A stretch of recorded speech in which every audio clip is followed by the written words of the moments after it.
놀라는 상황은 김현장이라는 곳이 정부 이제 고위 관료들이 그렇죠. 옷을 벗고 음. 나갔다가 김현장에 있다가 다시 또 김현장에서 나와서 정부 고위 관료 들어가는 경우, 그렇죠. 이런 경우가 이게 한덕수 후보자뿐만이 아니고 여러 건 있었고, 그렇죠. 이게 뭐 당연하게 어떻게 보면 그동안 우리가 용인해왔던 그런 부분도 있는 거잖아요. 그게 네. 그러니까 정말 언론들도 저희도 그나마 좀 몇 번씩 쓰긴 했지만 이게 그리고 이게 이제 제도적으로 분명히 한번 짚고 넘어가야 될 때가 된 것 같기도 해요. 이게 지금 그냥 그게 좋은 게 좋은 거 내지는 뭐 이번 윤석열 정부가 지금 추구한 게 네. 윤석열 후보 시절에 그 토론 때 그랬잖아요. 난 잘 모른다. 뭐 경제, 외교 뭐 이런 거.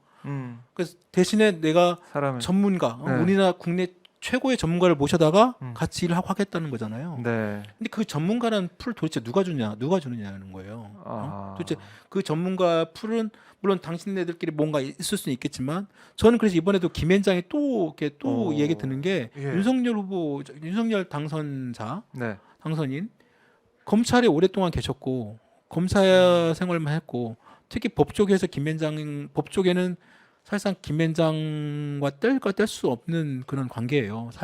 법조계 검사 출신들 네. 김현장 많이 가 있죠. 판사 출신들 김현장 많이 가 그래요? 있습니다. 네, 가는 게 마치 거기 가는 게 되게 큰 어떤 출세인가요? 그렇죠. 당신이 자기 해왔던 거에 인정받는 아하. 뭐 그런 마치 별이라도 다닌다. 그러니까 이미 윤석열 아마 당선인도 네. 김현장이라는 그 존재 이런 것들 다 알고 있을 거고 저 친구들 뭐 능력 있고 뭐 우리나라의 뭐 탑 법무법이지 거기 있는 사람들 괜찮아라고 할 수도 있죠. 그거 자기도 모르게. 그런 얘기를 듣고 그 안에서 인사를 결국 그 풀에서 찾을 수도 풀이 있을 거다. 그러니까 이제 그런 유추를 해보는 건데요. 예. 그러니까 방금 말씀하신 것처럼 이런 김현장의 이런 식의 회전식 처음에 정말 장관들 이렇게 있다가 고위 관료 있다가 퇴직한 다음에 지금은 이제 그 법이 생겨가지고 3년 곧바로 못 갔지만 옛날 곧바로 갔어요. 그래서 그게 문제가 있으니까 3년 동안 이제 텀을 두고 이제 했는데 네. 그 있다가 김현장 갔다가 다시 또 불러요 정부 고위직으로. 그럼 다시 네. 또 정부 들어갔다가 또 다시 또 퇴직하고 또 다시 또 김현장으로 가요. 그게 예전에 지금 제가 그 아까 이 과정에서 제가 아는 판사 출신 김현장 그 변호사가 있어요. 네. 그분도 지금 계신데 그분은 박근혜 정부 때 판사했다가 김현장 가요. 그 계시다가 박근혜 정부 때 청와대 들어갑니다. 민정으로 들어갑니다. 근데 이미 그 전에 자기 선배가 김현장 출신 선배가 거기 가 있어. 근데 그분 나와. 이분이 들어가요. 청와대.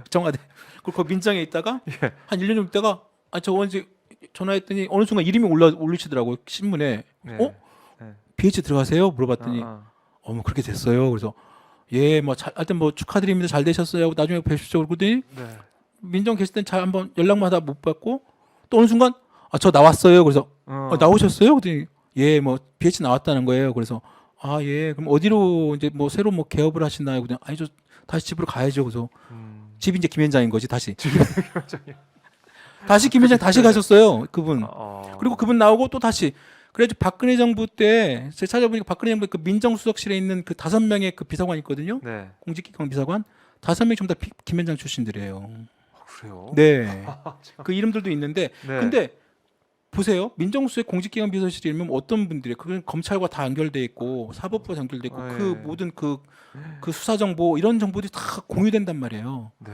근데 그 엄청난 정보의 사법 관련된 그 정보들이 김현장이라는 어떻게 보면 법률의 사기업에 있었던 예. 사람들이 다 같이 공유했던 거예요. 그 내용들을. 하하. 그러니까 정부의 중요한 어떤 그런 사법적인 그 중요한 정보들이 그냥 고스란히 김현장 사람들한테 갔다가 또 그 사람들은 고스란히 그걸 가지고 있다가 다시 고스란히 또 김현장으로 가요. 그러면 그것이 나중에 김현장의 그 어떤 그 자신들의 클라이언트 네. 그 과정에서 그 정보가 어떻게 쓰였을지. 그러니까 그게 그렇게 했던 분 그 박근혜 정부 민정 라인 그 정도지만 노무현 정부 때도 네. 박정규 민정수석 이분도 김현장 출신이었고 이명박 정부 때 있던 그도 마찬가지였고요. 이제 지금 현재 문재인 정부도 네.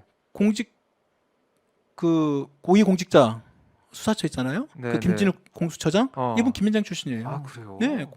공수처장 김현장 출신인데다가 지금 그 신윤수 전 민정수석도 김현장 출신이에요. 그러니까 이 청와대 민정수석 자리는 거의 진보 보수 가리지 않고 그냥 김앤장 김앤장 출신. 거야라고 보면 돼. 야, 이거 좀 충격적인데요, 진짜. 되게 그러니까 이런 것들을 네, 좀 네. 그 정보를 쭉 정리를 해보면 네. 뭔가 이제 나오는데 어, 이거를 이 부분에 대한 문제의식을 저는 물론 뭐 언론이든 뭐 국민들도 알아야 되지만 특히 정치권 그리고 정치권 인사하시는 분들 이분들도 정확하게 알아야 된다고 봐요. 네. 너무 어떻게 너무 나이브하게 물론 그쪽에 특수한 부분이 있었죠. 뭐 법 쪽에 뭐 내지는 검사 내지는 판사 그분들의 어떤 역량이나 그다음에 그 어떤 수사기법이나 그다음에 되게 역량이 있으신 분들도 있죠. 그리고 네. 김앤장에 계신 그 변호사나 판사분들이 뭐 역량이 떨어진다 그런 상황이 아니라 물론 역량이 있으시니까 잘 하시겠지만 왜 꼭 거기에 있는 사람들만 하냐 이거죠. 왜 꼭 거기에 있는 사람들만 계속 쓰고 아니 그리고 문제가 어쨌든 김앤장에 있다가 다시 정부 부처로 갔다가 다시 또 김앤장으로 돌아가고. 그러니까요. 이게 그거는 문제, 문제예요. 진짜. 다시 또 김앤장 가는 문제고 예. 이게 이제 이 판사 변호사뿐만 아니라 지금 한덕수 총리 후보자도 문제지만 네. 이게 공무원들도 마찬가지예요. 그 이명박 정부 때 지금 한덕수 총리랑 똑같은 케이스예요. 네. 이름도 비슷하네. 한승수 총리. 한승수. 한승수 총리? 그 이명박 정부 초대 총리가 한승수 초대 총리였는데 그분은 원래 전에 외교부 장관이었어요. 네. 외교부 장관 그랬던 것 하셨다가 같습니다. 네. 퇴임하시고 김앤장으로 가요. 김앤장하고. 거기 갔다가 네. 김앤장에서 다시 네. 이명박 정부 초대 총리로 내정이 돼가지고 음. 초대 총리 하셨어요. 네. 총리 끝나고 다시 또 김앤장으로 가요.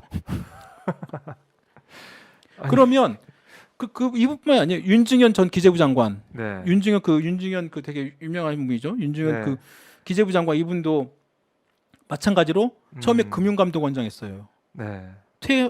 퇴임해가지고 김앤장에 있다가 다시 또 기재부 장관으로 돌아갑니다. 기재부 장관 또 해요. 네. 그 다시 또 그러니까 기재부 장관 다시 컴백한 거죠.